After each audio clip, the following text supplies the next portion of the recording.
Indonesia adalah negeri yang luas dan indah.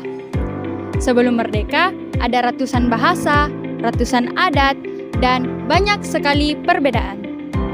Namun, di tengah keberagaman tersebut, ada satu hal yang menyatukan kita, yaitu bahasa.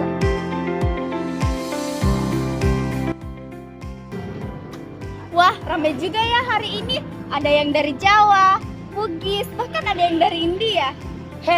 Apa katanya tadi? Saya nggak paham bahasanya. Beda sekali. Tenang saja kawan, kita menggunakan bahasa Melayu saja agar semua orang paham. Oh, jadi begini rasanya pakai bahasa yang sama. Enak juga, gampang ngomongnya. Sejak dulu, bahasa Melayu sudah menjadi jembatan di Nusantara karena bahasa Melayu yang mudah dipahami dan mampu mempersatukan banyak bangsa.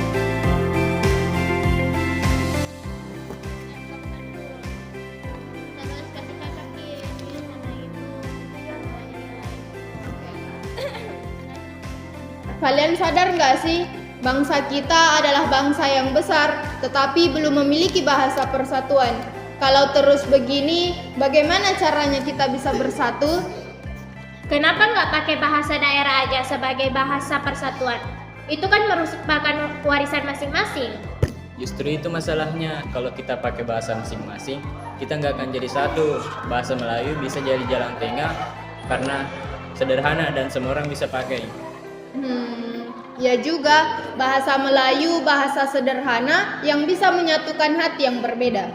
Oke, kita sepakat ya, suatu hari nanti harus ada bahasa yang menyatukan kita semua.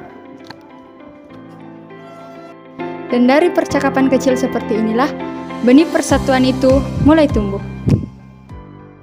Saudara-saudara, hari ini kita akan berikrar dengan sepenuh hati. Satu tanah air, satu bangsa dan satu bahasa, yaitu bahasa Indonesia. Hidup bahasa Indonesia, hidup persatuan. Hari itu menjadi hari lahirnya bahasa Indonesia.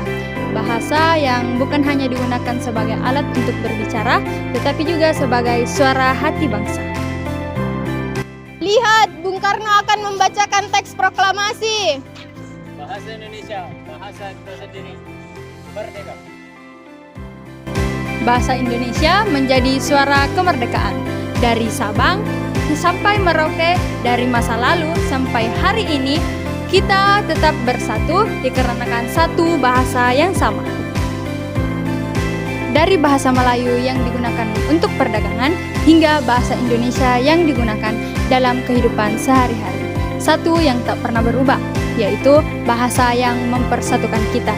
Jadi, mari kita cintai bahasa Indonesia karena dalam setiap katanya terdapat semangat persaudaraan dan cinta tanah air.